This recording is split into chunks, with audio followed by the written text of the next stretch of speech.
ఓం అష్టమోధ్యాయం ప్రారంభః. ధ్యానం అరుణాంకరుణాతరంగితాక్షీం ధృతపాశంకుశ పుష్పబాణచాపాం మణిమాదిభిరావృతాం మయూఖైః అహమిత్యేవ విభావయే భవానీం. ఓం ఋషిరువాచ చండే చ నిహతే దైత్యే ముండే చ వినిపాతితే బహుళేషు చ సైన్యేషు క్షైతేష్వసురేశ్వరః తతః కోపపరాధీన చేతాః కుంభప్రతాపవాన్ ఉద్యోగం సర్వసైన్యానాం దైత్యానామాదిదేశః అద్య సర్వబలైర్దైత్యాః షడశీతుర్దాయుధాః కంబూనాం చతురశీతిః నిర్యాంతు స్వబలైర్వృతాః కోటివీర్యాణి 50 అసురాణాం కులాని వై శతం కులాని ధౌమ్రాణాం నిర్గచ్చన్తి మమాజ్ఞయా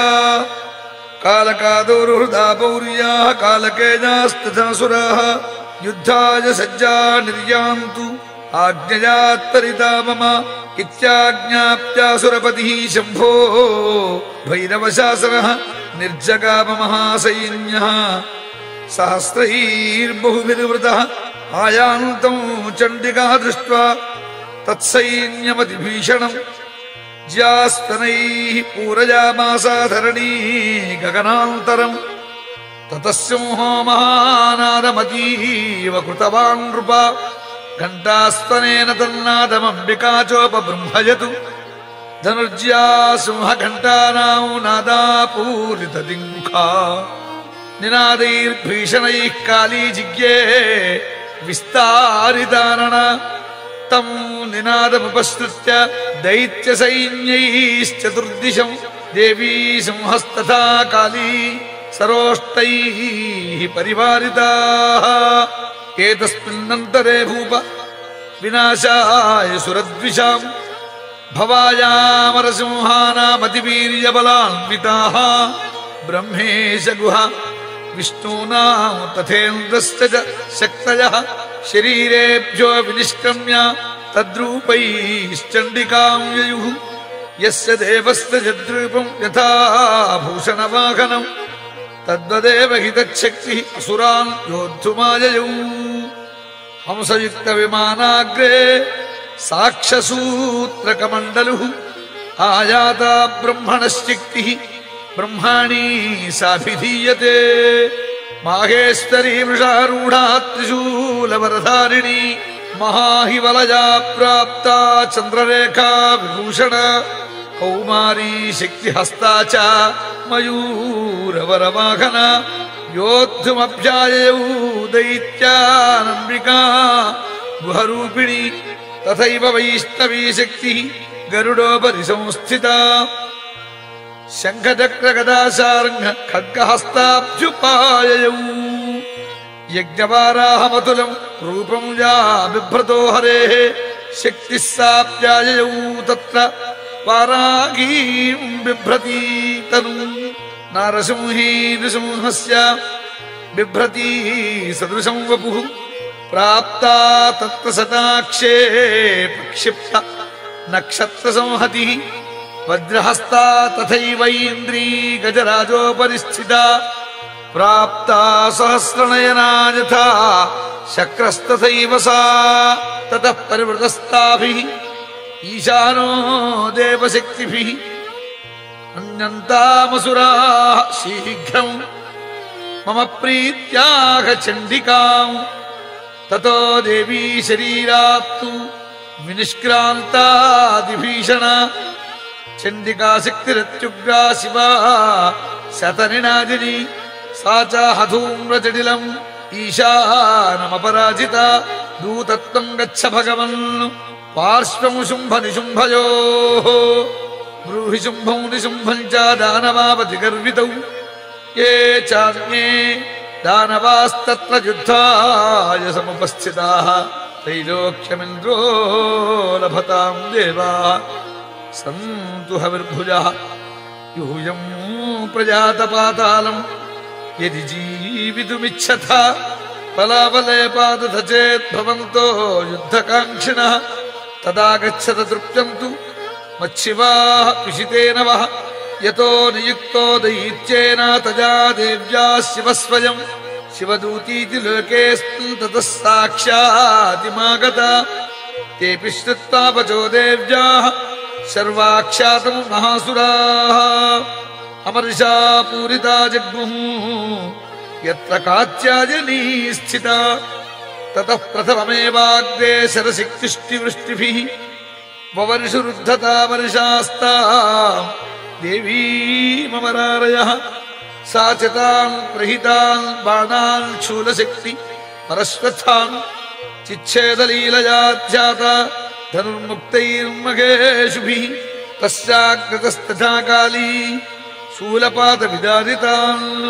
खट्वाङ्गपोथितांश्चारीन् कुर्वती व्यचरत्तदा कमण्डलुजलाक्षेपहत वीर्याङ्हतौजसः ब्रह्माणी चाकरोच्छत्रून् येन स्मधावती माहेश्वरी त्रिशूलेन तथा चक्रेण वैष्णवी दैत्याञ्जघानकौमारी तथा शक्त्यातिकोपना ऐन्द्रीकुलिशपातेन शतशो दैत्यदानवाः पेतुर्विदारिताः पृथ्व्यां रुधिरौघप्रवर्षिणः तुण्डप्रहारविध्वस्ता दंष्ट्राग्रक्षतवक्षसः वाराहमूर्त्यान्यपतंश्चक्रेण च विदारिताः नखैर्विदारितांश्चान्यान् भक्षयन्ती महासुरान् नारसिंही चचाराजौ नादापूर्णदिगम्बरा चण्डाट्टहासीरसुराः शिवदूत्यभिदूषिताः हेतुः पृथिव्यां पतितांस्तांश्च खादाथ सा तदा इति मातृगणं क्रुद्धं मर्दयन्तं महासुरान् दृष्ट्वाभ्युपायैर्विविधैर्नेषुर्देवारिसैनिकाः पलायनपरान् दृष्ट्वा दैत्यान् मातृगणार्दितान् योद्धुमभ्याययौ क्रुद्धो रक्तबीजो महासुरः रक्तबिन्दुर्यदा भूमौ पतत्यस्य शरीरतः समुत्पतति मेदिन्याम् तत्प्रमाणस्तदासुरः युयुधे स गदापाणिरिन्द्रशक्त्या महासुरः ततश्चैन्द्रीस्त्ववज्रेण रक्तबीजमताडयतु कुलिशेनाहतस्याशुः तमुत्तस्थुस्ततो योधास्तद्रूपास्तत्पराक्रमाः यावन्तः पतितास्तस्य शरीराद्रक्तबिन्दवः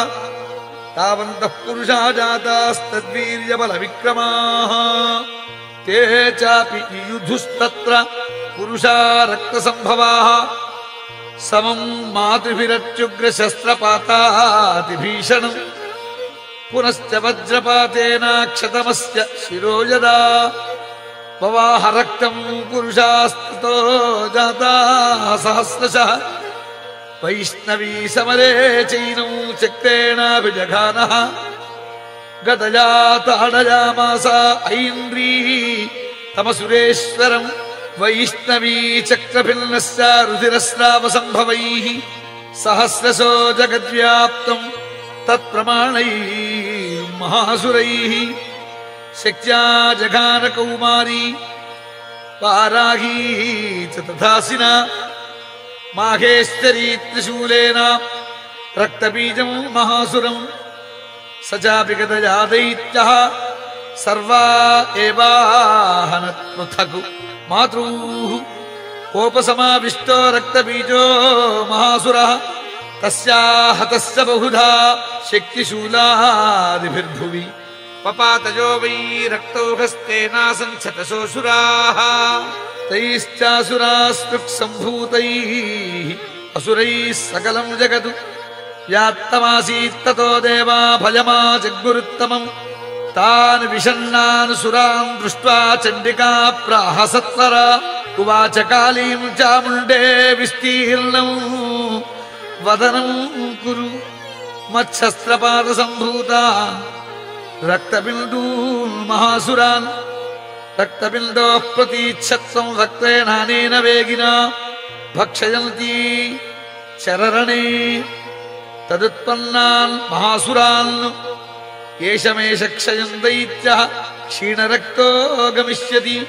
భక్ష్యమాణాస్తయా చోగ్రానచోత్పత్స్యంతి చాపరే ఇత్యుక్త్వా తాం తతో దేవీ శూలేనాభిజఘానతం ముఖేన కాళీజగృహే రక్తబీజస్య శోణితం తతో సా వా జఘానాథ గదయా తత్ర చండికాం న చాస్యావేదనహం చక్రే గదాపాతోల్పికామపి తస్యాహ తస్య దేహాత్తు బహుశుశ్రావశోణితం యతస్తతస్తద్వక్త్రేణ చాముండా సంప్రతీచ్ఛతి ముఖే సముద్గతాయేస్యా రక్తపాతాన్ మహాసురాః తాంశ్చ ఖాదాథ చాముండా పపౌ తస్య చ శోణితం దేవీ శూలేన వజ్రేణ బాణైరశిభిర్వృష్టిభిః జఘాన రక్తబీజం తం చాముండా పీతశోణితం స పపాత మహీపృష్టే శస్త్రసంఘ సమాహతః నీరక్తశ్చ మహీపాల రక్తబీజో మహాసురః తతస్తే హర్షమతులమవాపుస్తి దశానృప తేషాం మాతృగణో జాతో నరత్తాసున్మదోద్ధతః ఇది శ్రీమార్కండేయ పురాణే సావర్ణికే మన్వంతరే దేవీ మాహాత్మ్యే రక్తబీజవధో నామాష్టమోధ్యాయః.